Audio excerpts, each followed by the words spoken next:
Laissez-moi vous raconter une histoire qui commence avec Jiwo, une femme de carrière déterminée qui s'était taillée une belle réputation dans son entreprise grâce à son attitude intrépide. Un jour ordinaire, alors qu'elle traversait le hall de l'entreprise, ses yeux se sont posés sur un homme qui l'a instantanément captivé. Et attention, ce n'était pas n'importe quel homme, il s'est avéré être Jiwo, le nouveau responsable de son équipe. Avant d'obtenir ce poste, Jiwo était à la tête d'une autre équipe dans le même bureau. Dès le départ, Jiwo a été impressionné par la franchise de Jiwo, surtout quand elle n'a pas hésité à remettre en question les méthodes de leur chef d'équipe, Wang. Wang avait la réputation de dépenser de façon frivole les fonds de l'équipe pour son propre plaisir, comme des sorties au restaurant. D'un autre côté, Jiwo était tout aussi impressionné par Jiwo, notamment quand il corrigeait avec audace les erreurs de Wang, montrant ainsi un leadership et une intégrité remarquables. Pendant la pause déjeuner, Jiwo a fait une observation, Jiwo semblait être le centre d'attention de nombreuses femmes de l'entreprise, sa popularité transparaissant dans leurs regards admiratifs. Il était une fois, un jour où Jiwo se retrouva face à un petit dilemme. Il cherchait anxieusement un colis qu'il avait commandé. La confusion était survenue parce que Jiwo avait utilisé le nom de son équipe au lieu du sien lors de la commande. Les agents de sécurité, ignorant que Jiwo avait récemment rejoint l'équipe de relations publiques, avaient remis le colis par erreur à Jiwo. En l'ouvrant, Jiwo découvrit un collier unique orné de piques qui rappelait étrangement une laisse de chien.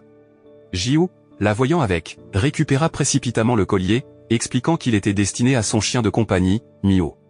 Alors que Jiwo envisageait de jeter la boîte désormais vide, l'intérêt soudain de Jiwo pour la récupérer suggérait qu'il y avait plus à l'histoire qu'il n'y paraissait. Cependant, la tentative de Jiwo de tenir la boîte à l'écart de Jiwo échoue quand elle tombe par terre. En s'ouvrant, un coupon pour un jeu adulte est exposé, laissant à Jiwo aucun doute sur la véritable utilisation du collier. Ce n'était pas pour un chien, il était associé au BDSM. À la cafétéria, le comportement de Jiwo change lorsqu'il aperçoit Jiwo.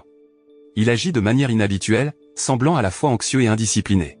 Chaque fois que quelqu'un mentionne le mot au pervers, il réagit comme s'il s'agissait d'une référence directe à lui. Une semaine passe et Jiwo est surpris de constater qu'aucune histoire étrange à son sujet n'a circulé. À son soulagement, Jiwo a choisi de garder l'incident secret. Ayant besoin de partager ses sentiments avec quelqu'un, Jiwo se tourne vers un ami proche en ligne qui a un intérêt particulier pour des expériences sensuelles plus intenses. Ce soir-là, après sa séance de jogging, Jiwo se retrouve devant un magasin de jouets pour adultes. Une hallucination fugace mais perturbante s'empare d'elle, où elle imagine Jiwo attachant ce collier de chien autour de son cou. Le jour suivant apporte un incident encore plus étrange. Dans l'entrepôt de fournitures de bureau, Jiwo était en train de rédiger un message texte pour Jiwo. Il était censé exprimer sa gratitude pour sa discrétion à propos de son colis privé et présenter des excuses pour tout inconfort causé. Avant qu'il ne puisse envoyer le message, la porte grinça et Jiwo entra. Paniqué, Jiwo enfila rapidement le masque de clown animé, une tradition des farces au bureau nommé Dong Dong. Jiwo eut d'abord un mouvement de surprise, mais elle reconnut bientôt les signes révélateurs laissant entendre que Jiwo était l'homme derrière le masque. Leurs réactions surprises causèrent un accident, Jiwo faisant involontairement basculer Jiwo en arrière, le laissant momentanément désorienté. Ému par un sentiment de culpabilité, Jiwo aida rapidement Jiwo, s'assurant qu'il recevait des soins médicaux immédiats. Après son examen et l'incident derrière eux, Jiwo retrouva Jiwo dans le paisible jardin de l'hôpital. S'approchant d'elle, Jiwo exprima sa profonde gratitude pour son aide et sa patience. Ses excuses sincères pour l'accident de l'entrepôt reflétaient les regrets de Jiwo, car elle se sentait également redevable envers lui pour sa réaction surprise et l'accident qui avait suivi. Au cœur de leur conversation franche, Jiwo hésita un instant avant de révéler ses propres tendances uniques. Mal interprétant son silence, Jiwo conclut prématurément que Jiwo partageait une inclination similaire pour le BDSM comme lui. Submergé et pris au dépourvu, Jiwo confessa sans réserve son penchant pour le BDSM. Cependant, Jiwo rectifia rapidement son erreur, expliquant que sa particularité était une attitude habituelle qui la faisait souvent paraître intimidante aux yeux des autres. Cette révélation suscita la curiosité de Jiwo quant aux intérêts de Jiwo. Intriguée par le domaine inconnu du BDSM et motivée à mieux comprendre Jiwo, elle commença à se documenter sur le sujet. En parallèle, l'amie proche de Jiwo, Imi, remarqua les subtils changements dans le comportement de Jiwo et suspecta qu'elle avait des sentiments pour quelqu'un. Tirant de ses propres expériences, Imi conseilla à Jiwo de feindre l'ignorance concernant le secret de Jiwo, estimant que maintenir une apparence de normalité permettrait à leur relation de se développer sans le poids du jugement. Le lendemain, l'atmosphère au bureau était électrique en prévision du festival d'animation imminent. Jiwo, conscient du malaise entre lui et Jiwo, chercha à combler le fossé en offrant son aide pour le travail de Jiwo pour le festival. À sa grande déception, Jiwo déclina son offre, intensifiant ainsi ses appréhensions. Interprétant son refus comme un signe de répulsion, Jiwo devint abattu, craignant que Jiwoo soit dégoûté par ses inclinations personnelles. Lors du dîner de célébration de l'équipe, l'atmosphère était vibrante, emplie des sentiments triomphants du festival d'animation récemment tenu. Jiwoo, tenu par d'autres obligations, arriva légèrement en retard. En s'approchant de la table, la seule chaise vacante était juste en face de Jiwoo. Wang venait de quitter sa place, laissant derrière lui un amas désordonné d'ustensiles éparpillés, de serviettes froissées et de restes de nourriture. Le visage de Jiwoo se déforma légèrement de dégoût à la vue, mais Jiwoo, déjà tourmenté par ses insécurités, interpréta mal sa réaction comme un signe de répulsion envers lui.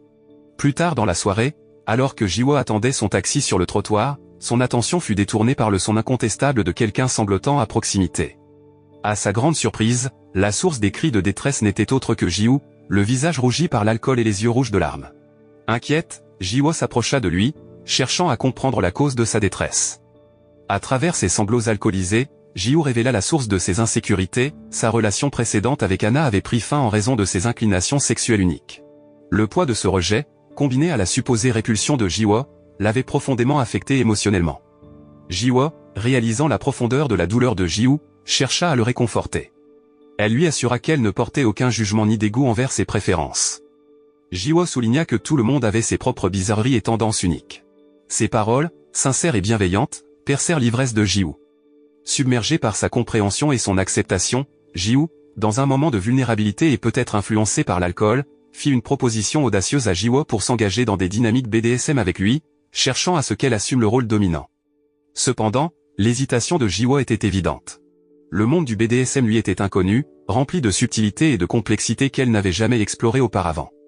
Sa propre inexpérience, associée au tourbillon d'émotions qu'elle ressentait en voyant Jiwoo être choyé, ne faisait qu'amplifier son tourment intérieur. Malgré le tumulte de ses sentiments, son désir de comprendre Jiwoo et le monde qu'il habitait persistait. La salle de détente du bureau était faiblement éclairée, projetant des ombres dansantes sur les murs. Le poids de l'instant semblait planer dans l'air alors que Jiwoo demandait à Jiwoo de mettre un bandeau sur les yeux, se lançant dans le rôle de dominante pour la première fois. Son obéissance immédiate, cette lueur de vulnérabilité combinée à la confiance, ne faisait que faire battre plus fort le cœur de Jiwoo. L'aveu de Jiwoo sur la raison pour laquelle il désirait Jiwoo comme dominante était simple mais profond. Il s'agissait d'acceptation, de compréhension et de la liberté d'être son authenticité.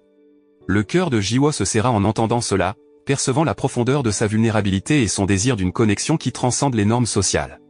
Cependant, Jiwoo n'est toujours pas sûr de ce que Jiwoo lui a dit. Cependant, après avoir constaté à quel point Jiwoo est sincère, en particulier lorsqu'il l'attend sous la pluie, elle décide de donner une chance à sa demande. Une fois chez elle, Jiwoo commence à tout apprendre sur le BDSM. Pendant ce temps, Jiwoo est heureux car il a trouvé quelqu'un qui comprend ses désirs. Le lendemain au travail, Jiwoo demande à Jiwoo de la rejoindre sur le toit. Là-bas, elle lui tend des lunettes, laissant entendre qu'elle souhaite prendre les commandes. Ils conviennent d'un accord de 3 mois où Jiwoo suivra le leadership de Jiwoo. Ils prévoient d'avoir leurs séances intenses chaque semaine, et si les choses deviennent trop intenses, ils utiliseront le mot de sécurité Dong Dong, qui est le nom d'un personnage de dessin animé de leur lieu de travail. Ils décident également que tout moment intime devra être convenu par les deux. Malgré les assurances de Jiwoo à Jiwoo qu'il ne ferait jamais rien contre elle, il manifesta un vif intérêt à explorer les sensations accrues offertes par leur jeu brut. Lors d'une soirée particulière, ils décidèrent de plonger dans leur intérêt commun dans un hôtel. Dans le cadre de leur jeu, Jiwoo attacha Jiwoo, lui ordonnant d'aboyer s'il souhaitait communiquer quelque chose. Tout semblait se dérouler comme prévu, Jiwoo semblait très absorbé. Cependant, un bruit venant de la pièce adjacente le fit sursauter, le faisant aboyer de manière incontrôlable. Jiwoo tenta de le calmer en utilisant les rênes, mais son agitation ne fit que s'intensifier. Cela conduisit à un départ rapide et inattendu de l'hôtel. Après les événements chaotiques à l'hôtel, Jiwoo ramena Jiwoo chez elle. Il était accablé par la culpabilité de la façon dont les choses s'étaient déroulées, tandis que Jiwoo trouvait toute la situation assez amusante. Au travail le lendemain, Jiwoo ne pouvait s'empêcher d'admirer Jiwoo. Sa détermination, en particulier lorsqu'il tenait tête au chef d'équipe Wang, le rendait particulièrement impressionnant à ses yeux. Avec une nouvelle appréciation pour Jiwoo, Jiwoo décida de le traiter avec une gentillesse supplémentaire. Plus tard, Jiwoo invita Jiwoo dans un restaurant privé pour un repas. À la surprise de Jiwoo, Jiwoo lui offrit une paire de talons hauts. Ce n'était même pas encore son anniversaire, mais Jiwoo expliqua qu'il voulait être le premier à lui offrir quelque chose de spécial. Ce geste attentionné émut profondément Jiwoo. Dans l'esprit de leur lien unique, elle suggéra de manière taquine d'utiliser les talons pour leur prochain jeu sur place. Malgré l'intensité de l'acte, les deux trouvèrent du plaisir dans leur expérience partagée. Le lendemain, Imi surprit Jiwoo en train de regarder une photo d'elle et de Jiwoo ensemble. Saisissant l'occasion, Imi encouragea Jiwoo à être audacieuse et à inviter Jiwoo à sortir, suggérant qu'elle partage ses sentiments avec lui. Au fil des jours, l'admiration de Jiwoo pour Jiwoo s'approfondit, en particulier lorsqu'elle l'observa absorbé par son travail.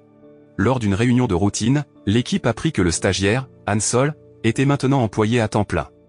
Hwang confia à Jiwoo la mission de mentorat de Han-Sol. Les émotions de Jiwoo commencèrent à bouillonner lorsqu'il remarqua que Jiwoo et Han-Sol devenaient plus proches. Leur jeu nocturne restait une échappatoire constante pour eux. Mais la jalousie de Jiwoo atteignit son paroxysme lorsqu'Han-Sol fit remarquer à Jiwoo à quel point Jiwoo était séduisante quand elle était contrariée. Compte tenu de la situation, Jiwoo ne pouvait pas exprimer son mécontentement directement envers Han-Sol. À la place, il demanda à Jiwoo de le rencontrer après le travail dans leur lieu habituel d'études. Lors de leur rencontre, Jiwoo informa discrètement Jiwoo d'une erreur qu'elle avait commise dans un email de bureau. Contrairement à son attitude sévère envers Han-Sol, Jiwoo se montra doux envers Jiwoo puisqu'il était son supérieur hiérarchique au travail. Jiwoo comprit rapidement la jalousie sous-jacente de Jiwoo. Comme forme de réprimande ludique pour avoir laissé ses émotions personnelles déborder dans leur vie professionnelle, Jiwoo demanda à Jiwoo de desserrer sa ceinture, laissant entendre une possible punition. Mais au lieu de frapper Jiwoo, elle frappa la table du côté de Jiwoo. En observant le comportement plus assertif de Jiwoo, Jiwoo ressentit un mélange de culpabilité et de désir. Il implora Jiwoo de le réprimander, même au point d'utiliser des mots forts contre lui. Incapable de résister aux demandes de Jiwoo, Jiwoo laissa enfin éclater ses frustrations refoulées, non seulement envers Jiwoo mais aussi envers Hwang. Cependant, du point de vue de Jiwoo, l'explosion passionnée de Jiwoo ne fit que la rendre plus captivante. Leur moment intense faillit être exposé par un agent de sécurité, les obligeant à chercher rapidement un abri. Les émotions partagées de cette nuit persistèrent. De retour chez elle, les joues de Jiwoo étaient rouges de gêne alors qu'elle se remémorait la quasi-intimité au bureau, en particulier le presque baiser entre eux. À chaque jour qui passait, Jiwoo partageait davantage de ses activités quotidiennes avec Jiwoo, cherchant à consolider leur lien sur le lieu de travail. Les deux développèrent également l'habitude de se jeter des coups d'œil furtifs, veillant à ce que leur relation naissante reste inaperçue par leurs collègues. Après leur séance de jeu intense, Jiwoo s'occupa délicatement des marques sur le dos de Jiwoo, causées par son fouet. Au milieu de ce moment tendre, le téléphone de Jiwoo sonna, c'était un appel de Hana, son ex-petite amie. Cependant, il choisit de ne pas répondre. En se confiant à Jiwoo, Jiwoo partagea combien Hana le ressentait profondément, se sentant trompée par les désirs uniques de Jiwoo. Malgré la douleur physique de leur jeu, Jiwoo avoua à Jiwoo que cela le faisait se sentir plus vivant que jamais. Le lendemain, Hana chercha à nouveau à contacter Jiwoo, espérant le rencontrer en personne. Priorisant sa nouvelle connexion avec Jiwoo, il déclina la demande de Hana. Au lieu de cela, lui et Jiwoo partirent en voiture, s'échappant de l'agitation de la ville. En atteignant leur destination, Jiwoo, dans l'esprit de leur dynamique ludique, menotta leurs mains ensemble. Elle laissa ensuite malicieusement les clés dans la voiture, s'assurant que leur lien reste intact pendant toute la durée de leur sortie. En arrivant au restaurant pour leur rendez-vous ludique menotté, Jiwoo et Jiwoo furent pris au dépourvu lorsqu'Imi les repéra de loin. Alors que l'atmosphère devenait tendue, la réticence de Jiwoo à montrer de l'affection en public devint évidente. Bien que leurs poignets étaient attachés ensemble, il hésitait même à laisser leurs doigts s'entrelacer. La tension palpable atteignit son paroxysme lorsque Jiwoo, dans un acte courageux, exprima ses sentiments pour Jiwoo et proposa qu'ils deviennent officiellement un couple.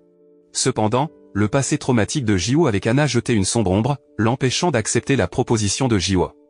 Au fur et à mesure que la soirée avançait, un appel téléphonique urgent de Imi interrompit leur déjà compliqué rendez-vous. Le visage de Jiwoo devint pâle en entendant la voix paniquée de Imi à l'autre bout du fil, décrivant sa rencontre troublante avec un homme lors d'un rendez-vous arrangé. Imi, tout comme Jiwoo, nourrissait un désir similaire pour des expériences intenses et non conventionnelles. Cependant, les actions de cet homme étaient non sollicitées et agressives, une nette différence par rapport au jeu consensuel entre Jiwoo et Jiwoo. Reconnaissant l'urgence, Jiwoo saisit rapidement les détails alors que Imi criait sa localisation avant que l'appel ne se termine brusquement. Liés par les menottes mais aussi par leur inquiétude partagée pour Imi, Jiwoo et Jiwoo se précipitèrent à l'hôtel, déterminés à aider leur ami. Chaque pas vers la chambre d'hôtel résonnait d'anxiété, d'inquiétude et de la tension sous-jacente de la confession précédente de Jiwoo. En arrivant à l'endroit désigné, ils découvrirent que Imi avait pris le contrôle de la situation en attachant l'homme au lit. Cet événement laissa Jiwoo réfléchir en rentrant chez elle, d'autant plus qu'elle avait récemment ouvert son cœur. De plus, elle prit conscience que le raccord préalablement établi touchait à sa fin. En même temps, Jiwoo se trouva plongé dans les souvenirs chez lui, se remémorant particulièrement le moment où il avait révélé un secret personnel à Hana. Ce souvenir n'était pas agréable, Hana n'avait pas bien réagi, et Jiwoo craignait désormais que sa relation actuelle avec Jiwoo puisse connaître une fin tout aussi amère. À la suite de cet épisode, il y avait une tension palpable entre Jiwoo et Ji-woo lors de leurs interactions au travail. À une occasion, Jiwoo observa Ji-woo être particulièrement prudent avec ses lunettes, ne laissant personne les toucher ni les enlever. Ce comportement lui rappela une règle spécifique qu'elle avait établie concernant ses lunettes. Au fil de la journée, Jiwoo communiqua à Ji-woo leur dernière rencontre imminente. Elle commença les préparatifs de son côté, tandis que Ji-woo décida de cuisiner un dîner spécial en prévision de leur soirée ensemble. Cependant, la soirée prit un tour inattendu. Lorsque la sonnette de Ji-woo retentit, il fut accueilli par la présence de Hana, et non de Jiwoo comme il s'y attendait. Hana, cherchant de la compagnie après une récente rupture, espérait passer du temps avec Ji-woo. Mais il déclina son invitation, faisant allusion à la visite imminente de Jiwoo. Ce refus ne plut pas à Hana. Elle exprima sa colère, provoquant le désordre dans l'appartement de Jiwoo. Alors qu'elle sortait précipitamment du bâtiment, elle rencontra brièvement Jiwoo mais choisit de continuer son chemin sans le moindre signe de reconnaissance. Lorsque Jiwoo arriva à l'appartement de Ji-woo, il la mit rapidement au courant de la visite inattendue de Hana. Mettant cela de côté, ils poursuivirent leur dernier jeu. Tout au long du jeu, Ji-woo était émotionnellement perturbé, sachant que ce serait leur dernière séance ensemble. Dans un élan d'émotion, Ji-woo embrassa impulsivement Jiwoo. Surpris, Jiwoo exhorta Ji-woo à maintenir ses distances et à contenir ses sentiments croissants pour elle. La soirée se termina par le choix de Jiwoo de libérer Ji-woo et de lui dire au revoir. Alors qu'elle s'apprêtait à partir, Ji-woo avoua qu'il ne se considérait pas comme la bonne personne pour elle. Plus tard cette nuit-là, Ji-woo fut submergé par l'émotion et fondit en larmes. Les événements de la nuit précédente avaient eu raison d'elle, la poussant à ne pas se rendre au travail le lendemain. Cependant, pendant sa course du soir pour se vider l'esprit, le téléphone de Jiwoo fut inondé de courriels troublants. À sa grande surprise, Han-sol avait discrètement placé un enregistreur vocal dans leur bureau. L'appareil avait involontairement capturé et diffusé un enregistrement de Jiwoo lors d'une de leurs séances antérieures, provoquant davantage de complications pour elle. Le lendemain, le chef d'équipe Wang réprimanda Jiwoo, et tout le bureau se remplit bientôt de murmures et de commérages à son sujet. Comme si cela ne suffisait pas, certains collègues se mirent à la taquiner ouvertement. Jiwoo, initialement inconscient de la agitation, fut également convoqué par Wang après le départ de Jiwoo. Se sentant responsable, Jiwoo décida de s'excuser en personne auprès de Jiwoo. Il se rendit chez elle, mais elle refusa de le voir. Cela laissa Jiwoo encore plus regretter sa situation. La situation s'aggrava lorsque Jiwoo et Ji-woo furent convoqués dans la salle de réunion de l'entreprise pour une réunion disciplinaire. Au début, Ji-woo supporta silencieusement les critiques. Mais lorsque les dirigeants passèrent de la réprimande à l'attaque verbale directe envers Ji-woo, Ji-woo ne put plus se retenir. Il intervint, assumant la responsabilité et confessant ses sentiments pour Ji-woo devant tout le monde. Ji-woo fut profondément touché par son geste. Ignorant les membres du conseil stupéfaits et mettant de côté toute conséquence, le duo sortit avec confiance de la salle de réunion ensemble. Malgré tout, Jiwoo et Ji-woo étaient vraiment heureux ensemble. Jiwoo envisagea même de réessayer leur contrat unique. Cette fois, il ne s'agissait pas seulement de leur jeu ludique, il voulait les mélanger avec leur vie amoureuse. Ji-woo était sûr qu'ils allaient se faire virer, mais un rebondissement les sauva. Toute la division avait entendu les enregistrements des conversations privées du conseil. Le même jour où l'enregistrement de Jiwoo fut diffusé, elle rencontra Han-sol, qui était en congé. Elle le convainquit de partager tous les enregistrements qu'il avait, même ceux du conseil. Cette décision laissa le conseil confus, alors ils réduisirent seulement le salaire de Jiwoo et Ji-woo et leur accordèrent une courte pause. Dès lors, tout se passa bien pour Jiwoo et Ji-woo. Ils continuèrent leur jeu ludique, en profitant à fond. Et ainsi, le film se termina. La morale de l'histoire est que les relations uniques peuvent prospérer, il suffit juste de s'assurer de tenir les conseils d'administration à l'écart.